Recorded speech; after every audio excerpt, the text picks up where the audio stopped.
Paano lumawak at umusbong ang LGBTQ+ sa Pilipinas at sa buong mundo?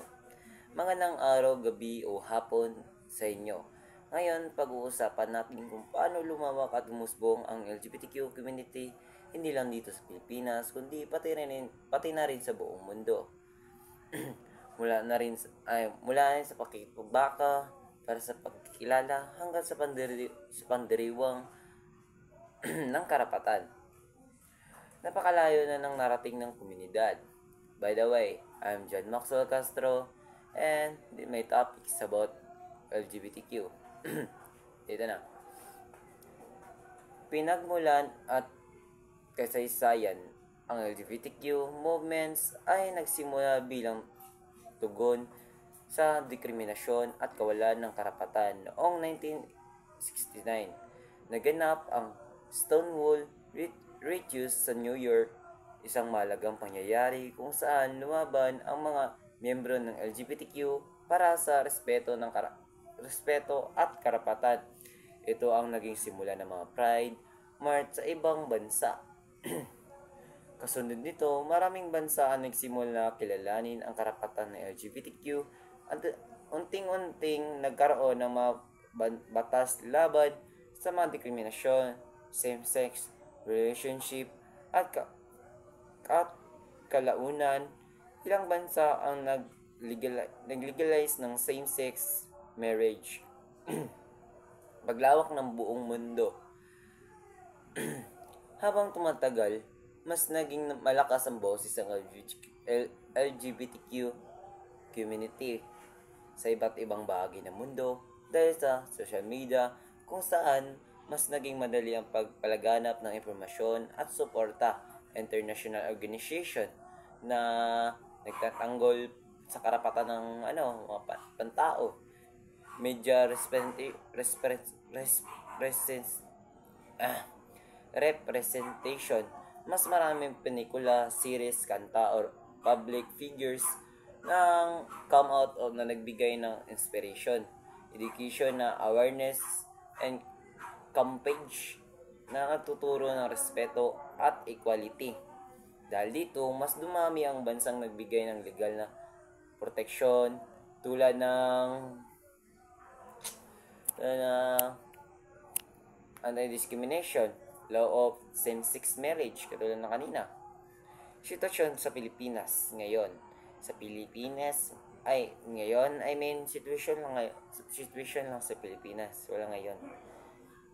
Kasi di ko alam kung saan yung na-research eh. So yun na yun. Sa Pilipinas, matagal ang bahagi ng kultura ng gender diversity. At nung panahon pa man ng ninuno, mayroon nagbabaylan na maraming lalaki, babae, o may ibang gender identity. Noong 1990s, mas lumawak ang LGBTQ plus advocacy group tulad ng Alandad Party List, Baybaylan, at iba pang organization na nagtutulak ng pantay ng karapatan. Sa social media, mas naging visible at vocal ang LGBTQ na Pilipinos. Dumami rin ang personalidad na na-come out mula sa celebrates,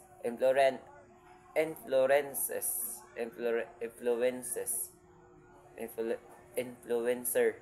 Yun. Hanggang sa ordinaryong Pilipino. Hanggang ngayon, patuloy na rin pinaglalaban ng SOGI Equality Bill na layuning bigyan ng proteksyon ang lahat laban sa diskriminasyon. Patuloy na lumalawak ang LGBTQ.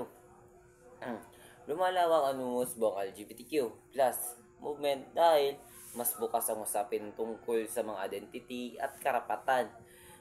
Mas maraming kabataan ang matapang na maging totoo sa sarili nila.